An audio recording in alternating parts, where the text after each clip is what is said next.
la configuración de un equipo de red.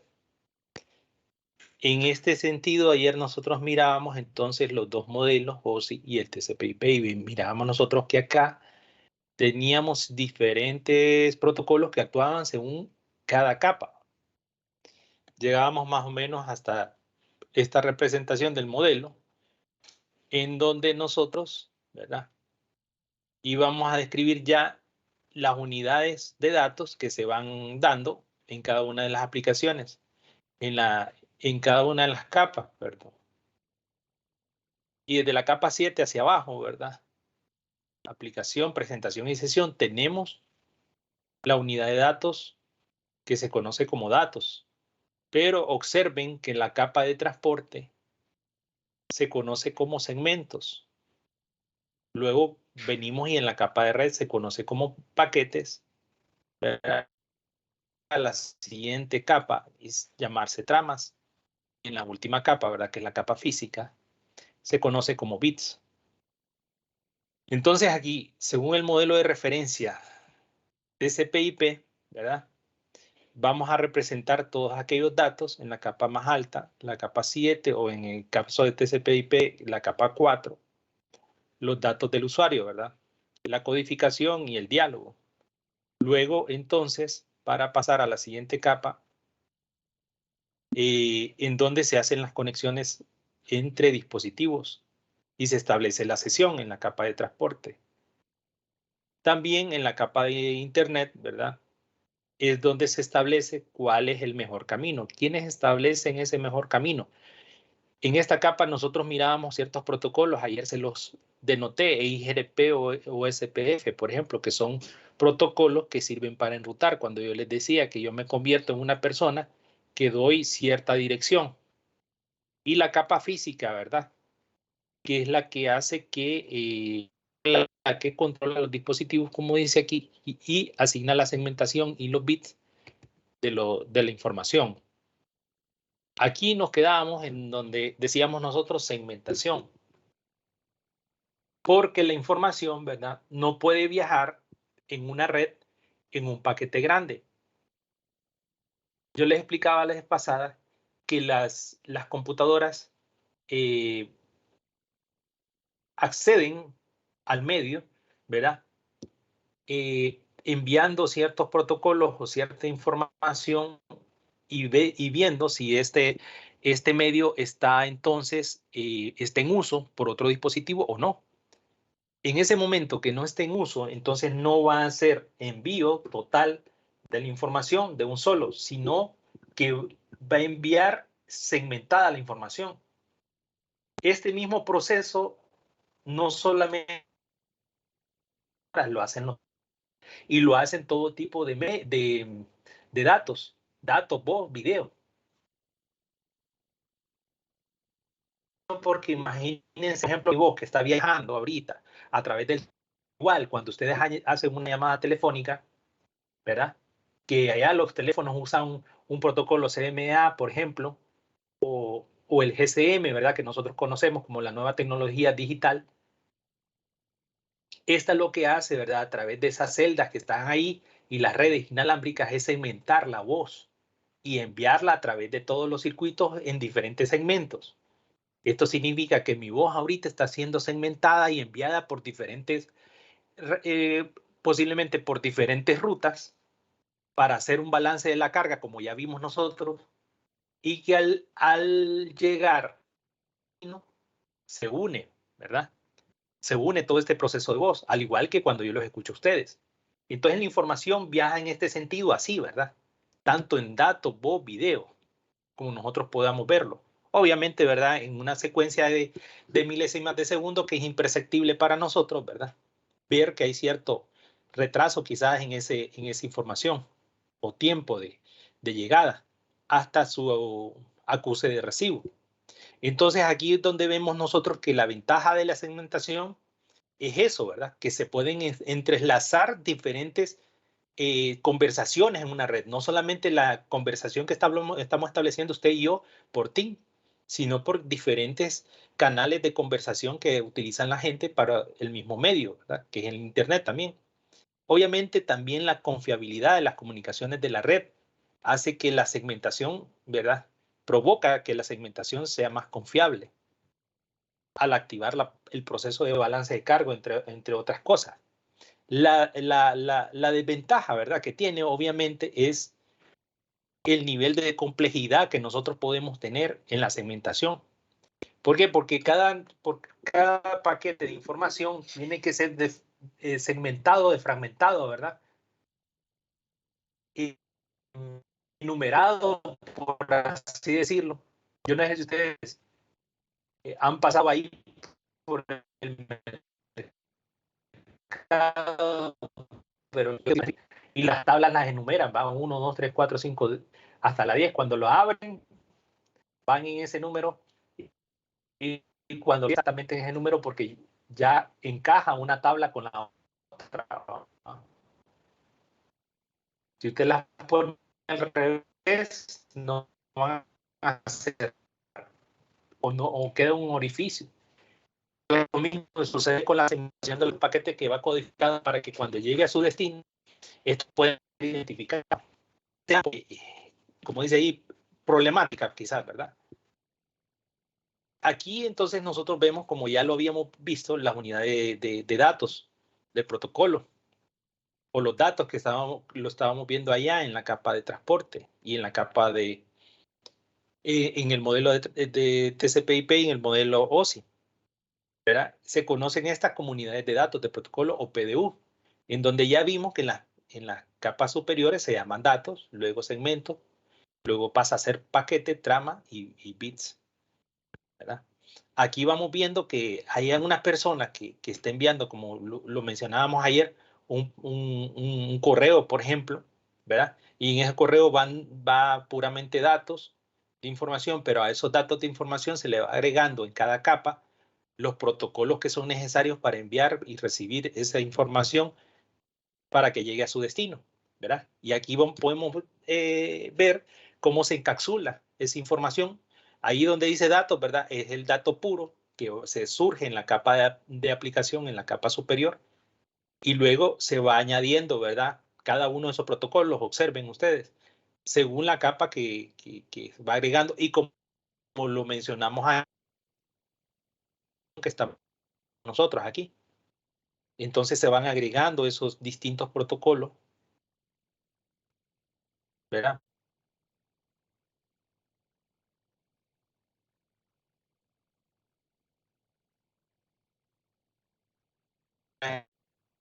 Y luego se envía y es transferida. Así como se encapsula en un origen, se desencapsula, ¿verdad? En el destino. Se va abriendo. Aquí es lo que nosotros mencionábamos ayer, que sucede la parte de que cada capa, ¿verdad? Va añadiendo, además de estos protocolos, exactamente, vamos a ir viendo, por ejemplo, ¿verdad?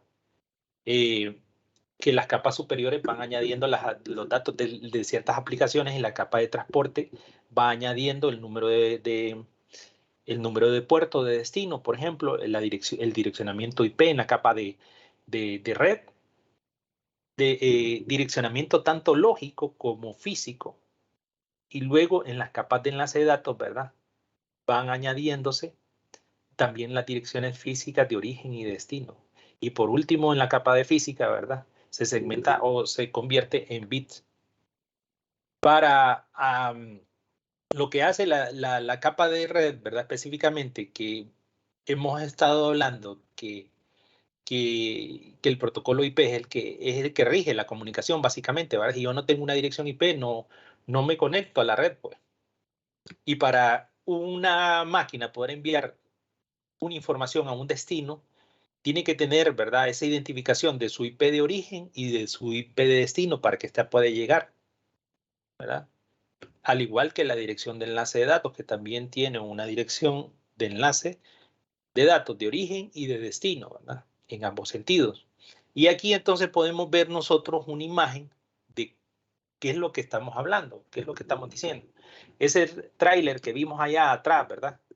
De encapsulación que se va formando en cada una de las capas, además de los datos, se va a añadir, es esto que estamos diciendo, ¿verdad? Una dirección IP, por ejemplo, no solamente tiene la dirección de IP del origen, sino que el del destino, ¿verdad? Vean ustedes que aquí se segmenta en una dirección 192.168.1.110, que es el origen, y el destino es 1.9. La dirección MAC, ¿verdad? Como dijimos, en física, si tenemos una dirección lógica, entonces tenemos una dirección física también, y esa es una dirección MAC que nosotros tenemos, y es única, dijimos ayer, ¿verdad? Aquí ponen una A y una C, ¿verdad? Como ejemplo, pero las direcciones MAC es una combinación de hexadecimales en cada una de sus. Y más adelante vamos a ver eso. Aquí tenemos el ejemplo, ¿verdad? De lo mismo, una dirección, de la combinación de una dirección MAC y una dirección IP. Creo que lo que hace falta aquí, ¿verdad? Son los números de puertos, pero ya va a haber un ejemplo más adelante. Aquí lo que estamos viendo en ese sobrecito que dice ARP, todos los dispositivos jóvenes, y esto apúntenlo y acuérdense, todos los dispositivos, no solamente los dispositivos intermediarios, sino que los dispositivos finales son los que nosotros usamos, ¿verdad? Ya los definimos, tablet, teléfonos, computadoras portátiles, etcétera. Esos son dispositivos finales. Tienen tablas, por así decirlo, de enrutamiento. En el caso de los dispositivos finales, se les conoce esto como tabla ARP, ¿verdad? Ayer se acuerdan que les dije yo, metámonos al CMD así rapidito, hagamos un IP config, por ejemplo, no sé si lo hicieron, y ahí nosotros vamos a ver las direcciones MAC y las direcciones IP que tenemos asignadas. Nosotros también una verificación ARP, vamos a ver que nuestros dispositivos tabla rutas. Esto significa que el dispositivo conoce la red y el entorno al cual está conectado, ¿va? Y entonces que él sabe que si la PC1 quiere hablar con la PC2, ya va a dirigir esa información directamente hacia él porque ya lo tiene en una ruta, ¿verdad? Una tabla de él automáticamente. Pero si quiere también enviar esa información hacia afuera, va a pasar por el router 1 y esa tabla también la tiene asignada y el router 1 se va a encargar de enviar la información. Esto es parte de la información que teníamos en la anterior diapositiva, solo que aquí cambia porque entonces ya estamos enviando no solamente la información entre PC1 y PC2, sino que la estamos enviando, ¿verdad?, hacia un servidor que está en la nube o afuera de nuestra red a través de una puerta de enlace, lo que se conoce también como gateway. Aquí lo estoy sombreando, ¿verdad? En el inglés se conoce como gateway, pero es una puerta de enlace que es como la puerta que ustedes tienen en su casa, ¿verdad? Que nos sirve para entrar y salir al mundo exterior y entrar a nuestra casa. Lo mismo está sucediendo ahí. ¿Qué es lo que es cuando ya pasamos de esa puerta de enlace? Lo que sucede cuando pasamos de esa puerta de enlace al mundo exterior es que estos dispositivos que son los routers son los encargados y van a modificar el origen, ¿verdad? Esa información que envía PC1 o PC2 hacia afuera, hacia un servidor web que nosotros estamos viendo acá, ¿verdad? Entonces, es enviar verificado a través de esos routers. Los routers en su capa 3, en capa de red y transporte, modifican la información para que pueda dar un salto más y llegar hacia su destino. Es así que nosotros tenemos, miren, ciertas herramientas. Aquí nos están mostrando el Warchak, ¿verdad? Que es un analizador de datos. Gustavo, ¿qué analizador de datos, por ejemplo, utiliza usted? Le pregunto a usted porque usted trabaja en el medio. No sé si hay alguien más que trabaja en el medio, en este ambiente de redes y todo eso. Pero hay varias herramientas, ¿verdad? Pero una de las herramientas que usa un profesional, ¿verdad? O una persona informática para, para analizar las redes y también tener parte de ese control, la seguridad es una herramienta buena como Yo esta. uso IPscan. Creo que es la más cómoda para ver todo. Yo uso IPscan. No sé si hay una mejor. Sí, fíjese que Por ejemplo, en Linux, ¿verdad? Tenemos, ahorita estaba conectado aquí porque estoy con un curso también. Y en Linux nosotros tenemos otras herramientas. Les recomiendo mucho en Linux porque en Linux nos da la opción. Aquí tengo lento ahorita esto, pero aquí les quería mostrar un poquito el curso antes de finalizar, ¿verdad? Porque nos hace el IPscan nos verificamos los dispositivos que están conectados en nuestra red, ¿verdad? Pero hay otras herramientas que nos permiten hacer una gráfica de todos nuestros cursos. Aquí ahorita, lamentablemente, no sé qué tengo problemitas aquí, pero les quería enseñar. Bueno, si no, mañana vamos a ver una serie de herramientas porque aquí nos enseña Wireshark, ¿verdad? Un analizador de red para observar y ver los paquetes que nosotros tenemos, ¿verdad? En una red común. Pero este es en Linux y en Windows, porque es que yo he usado varias, pero creo que la mejor y la que identifica todo es IPscan, pero no sé si hay algo Hay una que mejor. se llama SuperScan, ¿verdad? Hay otra que se llama Naios, por ejemplo, también. Y Pero hay usted, varias. ¿cuál es la que recomienda? SuperScan creo que se lo he usado. Y que a mí yo utilizo un servidor, ¿verdad? Con Linux, porque esa me hace todo el diagramita de mi red y me da más posibilidades que otras como esta que les mostramos, ese Warchak, por ejemplo, que estaba ahí, ¿verdad? Que utiliza que de, de esta gente de Cisco, que es muy buena, ¿para qué, verdad? Pero no es tan profesional, digamos, él de su red y todo eso. ¿Para qué me sirve esto? Ya para ir terminando. Esto me sirve a mí porque, por ejemplo, a veces en nuestras redes, ¿verdad? Identificamos una máquina que, por ejemplo, tiene virus y ese virus empieza a hacer conexiones a ciertos puertos o a ciertas máquinas o ciertos servidores, ¿verdad? Y empieza a hacer bucles de información y entonces decimos nosotros, no, mi red está lenta, por más megas que tengo de comunicación, ¿verdad?